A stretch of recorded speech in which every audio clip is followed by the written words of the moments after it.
What you just said about the so-called infrastructure bill is why I voted against it. It's only 23% real infrastructure. It has some good stuff in it, but it has a lot of really bad stuff. And I'm not going to buy a car to get the cup holders.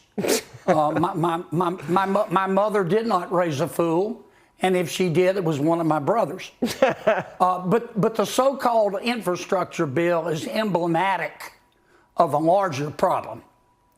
The American people have learned over the past 20 months that if you want something screwed up, President Biden is your man.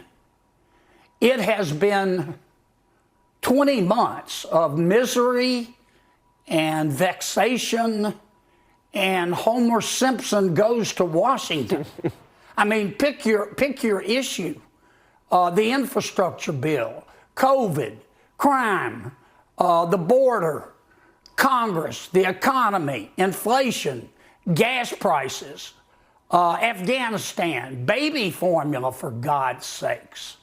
And that's why, based on the polling, you can see it, a majority of Americans believe that if you put the Biden administration in charge of the Sahara Desert, it would quickly run out of sand.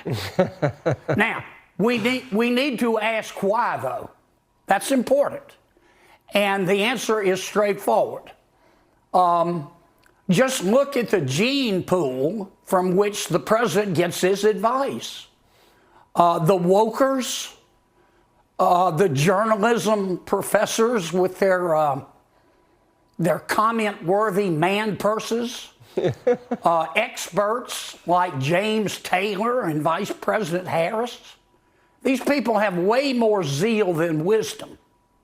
And they have turned our president into a caricature of this nice, elderly gentleman, maybe on a day pass from the nursing home, happily eating ice cream and wandering around the country saying, well, the economy is slowing and prices are rising and your 401ks are crashing because the economy is so good and my policies are so good. And nobody's believing it because it's not true. Well, at least a town in New Hampshire has a $20 million heated sidewalk for the drug-addicted homeless people to sleep on when it gets cold.